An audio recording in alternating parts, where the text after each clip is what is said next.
बहुत समय पहले की बात है। पर्वतों के बीच बसा एक समृद्ध राज्य था, संगमगढ़।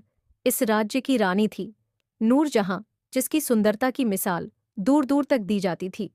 लेकिन उसकी खूबसूरती से भी ज्यादा चर्चित थी उसकी समझदारी और रहस्यमयी मुस्कान। नूरजहां को न केवल अपनी प्रजा से गहरा लगाव था, बल्कि वह अपने राज्य की रक्षा के लिए दिन रात प्रयत्नशील रहती थी।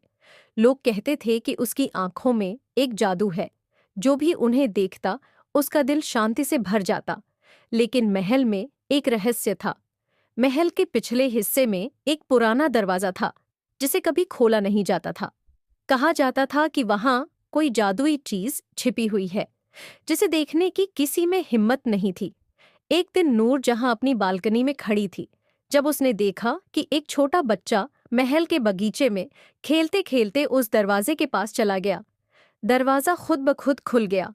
रानी ने तुरंत सिपाहियों को भेजा, लेकिन जब वे पहुंचे तो बच्चा हंसता हुआ बाहर आ गया।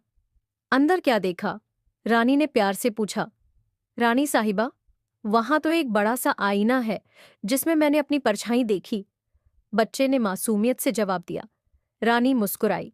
ये वही आईना था जो नूर जहां की ताकत का स्रोत था। वह आईना सिर्फ उन्हें दिखता था जो सच्चे और निर्दोष दिल के होते थे।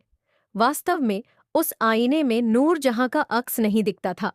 जब उसने पहली बार उस आईने को देखा था, तो आईने ने उससे कहा था, तुम्हारी सुंदरता और बुद्धिमत्ता तुम्हारी सेवा के कारण ही बनी रहेगी।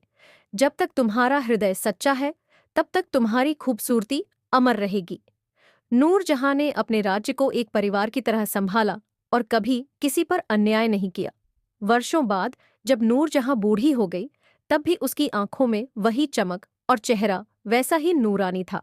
नूर जहां की कहानी हमें यह सिखाती है कि असली सुंदरता सच्चाई, दयालुता और निस्वार्थ सेवा में है।